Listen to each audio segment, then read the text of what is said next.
En nuestra memoria, las 122 personas fallecidas, las 5 personas desaparecidas y las miles de familias destrozadas. Se han perdido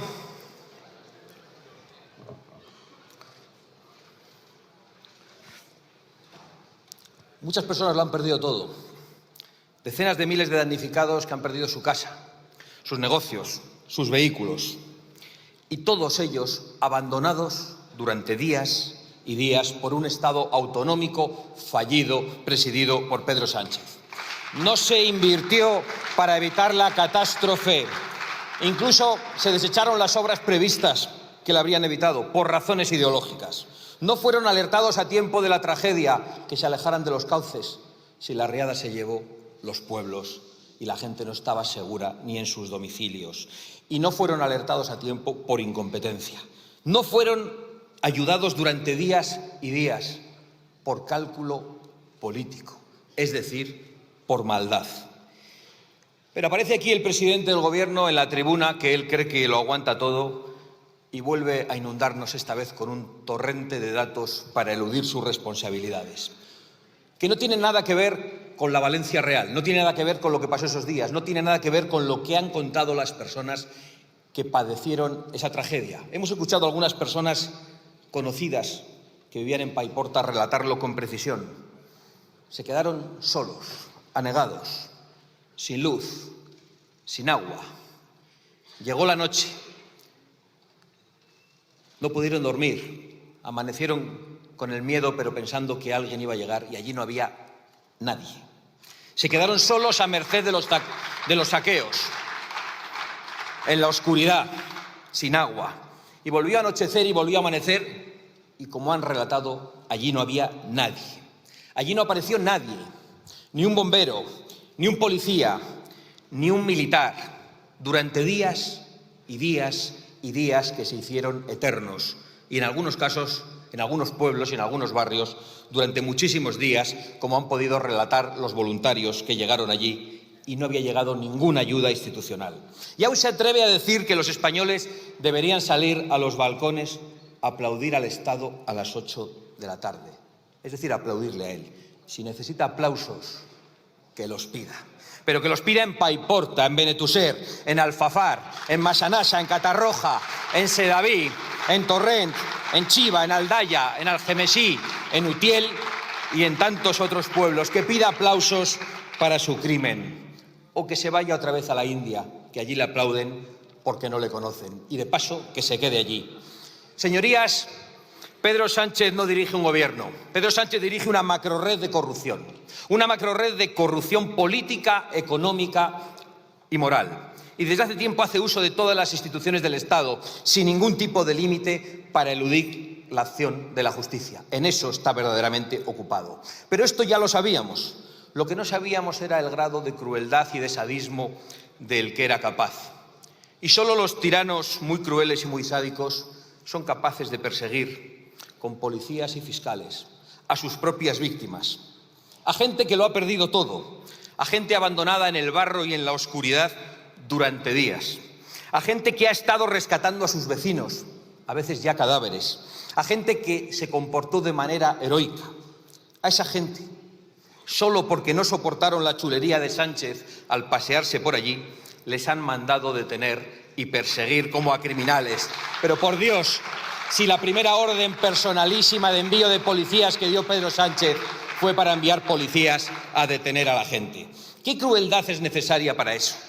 ¿Cómo es posible llegar a ese extremo? Pues es posible porque Pedro Sánchez está profundamente enamorado. Como él decía, pero está profundamente enamorado de sí mismo, enamorado de su persona, hasta límites enfermizos que se atreve a exigir aplausos a sus propias víctimas. Y sin duda esa pasión le da una fuerza considerable para resistir. Pero créanme, ese amor desmedido por uno mismo solo lleva al desengaño y en última instancia a lo único a lo que él teme, el ridículo. Desde luego, yo puedo anunciar que cuando dependa de Vox, todas las víctimas de Sánchez que ahora son perseguidas y detenidas serán resarcidas e indultadas si es necesario. Porque más allá del gobierno y más allá del Estado, incluso por encima de él, está España y están los españoles. Y primero de todo los españoles que más sufren. Y los españoles que más sufren están en Valencia. Y esos españoles que arrojaron barro, en realidad solo le estaban devolviendo el lodo en el que lleva años sumergiendo a esta nación. El lodo Pedro Sánchez, el lodo asesino de Valencia, es su propio lodo. Y voy a explicar por qué. Primero, porque este hombre, locamente enamorado de su propia persona, corrompió este Parlamento y al propio Gobierno para hacerse investir presidente a cualquier precio. Y al hacerlo debilitó al Estado español y al hacerlo dejó al Estado a merced de todos sus enemigos, de los que pretenden resquebrajarlo y dinamitarlo. Y lo dejó también en manos de fanáticos extremistas de todo tipo. Los fanáticos del género, que han puesto en la calle a 1000 violadores, los fanáticos de la inmigración masiva, que han destruido nuestra seguridad, nuestra identidad y nuestros servicios públicos, los fanáticos de los impuestos abusivos y confiscatorios, que han destruido las clases medias y han acabado con miles y miles de pequeñas y medianas empresas y de autónomos, y los fanáticos de la memoria histórica, que han acabado con la libertad y con la verdad y que han desenterrado muertos para desenterrar odios. Y, por supuesto, con los que hoy nos ocupan, los fanáticos del clima, que además de arruinar nuestra industria y nuestro campo, además de impedir nuestra soberanía energética, han acabado asesinando a centenares de compatriotas, porque se negaron a la limpieza de los cauces permanentemente impidiéndoselo a los ayuntamientos, porque comenzaron el derribo de pequeños azudes, porque según ellos los ríos tienen que correr libremente, sin obstáculo, desde su nacimiento hasta el mar. Y luego los ríos pasan por encima de las personas y pasa lo que pasa. Y porque se negaron a la construcción de infraestructuras hidráulicas e hídricas previstas y presupuestadas en la zona que ellos echaron atrás y que podían haber impedido esta tragedia. Y solo por eso deberían estar sentados en el banquillo de los acusados. Pero Pedro Sánchez fue incluso más allá. Hace ya meses que el pozo de corrupción económica de su gobierno y de su familia se desborda. Su mujer, su hermano, sus íntimos colaboradores, su gobierno, su partido, su comisionista de confianza. Y cuando las riadas de los fanáticos ecologistas arrasaron parte de Valencia y de Albacete, Sánchez aún tuvo la miseria moral de utilizarlo para taparse. Y por eso es su lodo, porque Pedro Sánchez hizo un cálculo político. Un cálculo político para, en vez de declarar la emergencia nacional a la que estaba obligado, porque él sabía, y lo ha relatado hoy con precisión, la magnitud y la gravedad de la situación, y para hacer lo que le exigíamos, trató de aprovechar la tragedia que él mismo y sus políticas climáticas han acabado desencadenando. Y lo ha hecho creando un caos de competencias, de burocracias, de excusas y de bulos. Y lo ha hecho por cálculo político para tratar de dañar al adversario político, porque en Valencia no gobierna la Rosa Nostra. De Castilla-La Mancha no ha dicho nada. Ya le había salido bien esta estrategia durante la pandemia y ha tratado de repetirla. Y mientras los valencianos sufrían el abandono y los saqueos, un día y otro día y otro día, y allí no llegaba nadie, por mucho que usted suba a la tribuna para mentir. Ni un policía, ni un bombero, ni un militar. Todos hemos visto cuál fue el primer representante institucional en llegar a algunos puntos de Alfafar. Un representante institucional extranjero que ejerció como voluntario, un bombero francés. Todos hemos visto el debate en la Asamblea Nacional Francesa, donde asombrados dicen que España ha rechazado la ayuda internacional que se le había ofrecido. Todos hemos escuchado al presidente de El Salvador, Nayib Bukele, sorprendido y asombrado de que España rechazase profesionales para ayudar. Negó la ayuda militar inmediata por puro cálculo político. Rechazó la ayuda internacional y criminalizó a los voluntarios diciendo que entorpecían, que ya no eran necesarios cuando a algunos sitios aún no había llegado nadie. Y para criminalizarlos utilizó a las ONGs subvencionadas que fueron a sacarse la foto y que le hicieron el caldo gordo.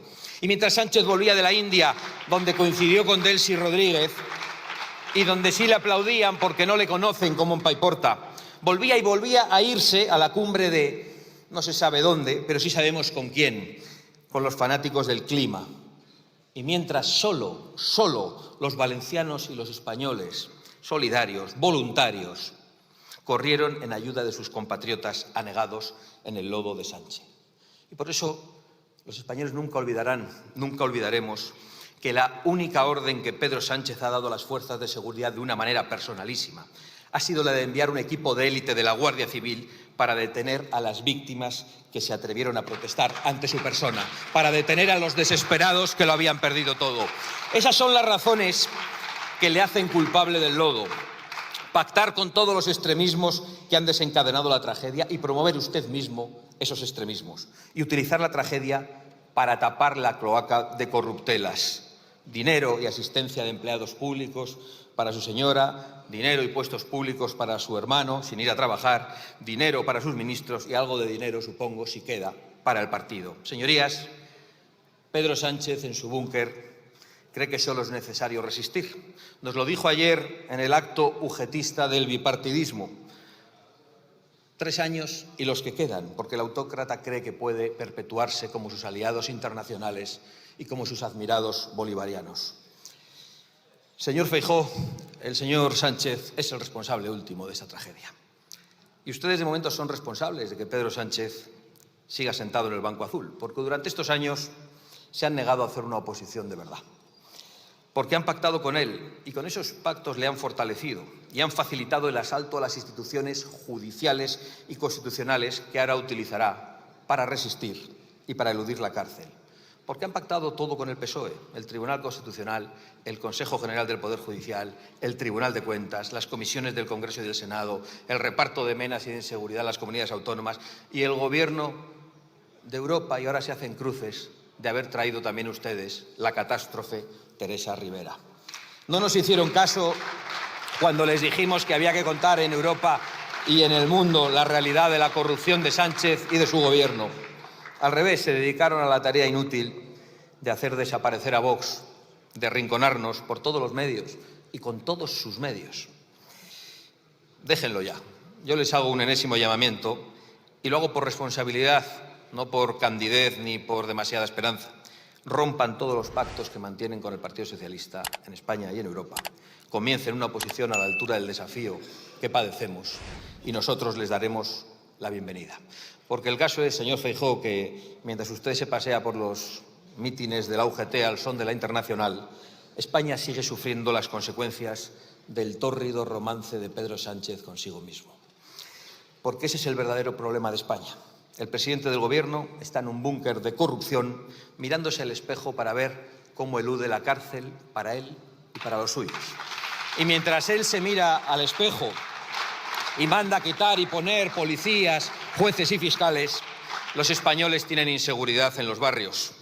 Los jóvenes carecen de vivienda, las mujeres están en peligro, los contribuyentes son saqueados por unos impuestos no solo abusivos, sino confiscatorios.